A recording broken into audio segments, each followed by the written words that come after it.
Boas família, acaba de entrar a casa, gosta de ir na Palmarejo, ngacha ladrões já assalta apartamento onde quem está hospedado e já leva a maioria de tudo nas coisas, um computador, MacBook, dinheiro, sapatos, roupa, etc.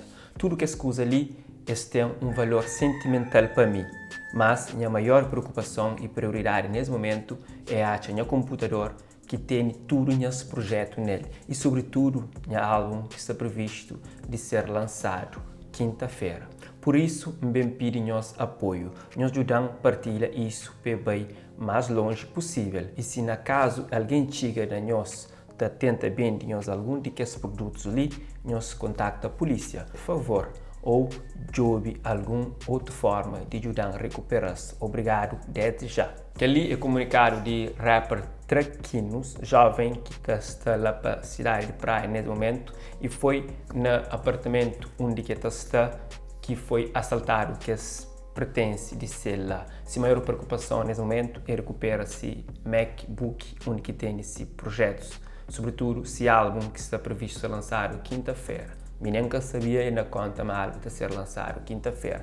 Da espera mas que não tem que as músicas no outro computador que te cancela que é lançamento uma gana checa qual é esse novo álbum.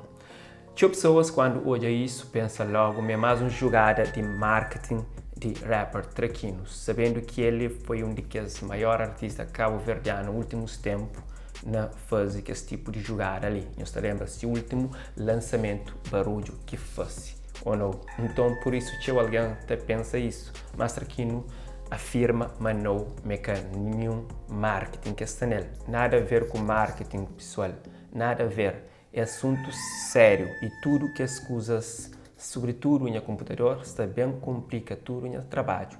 Não leva isso a sério. Por favor, obrigado. Sinceramente, então espera, mas Traquinos está conseguir recuperar. Traquinos, não se espera boa nova disso.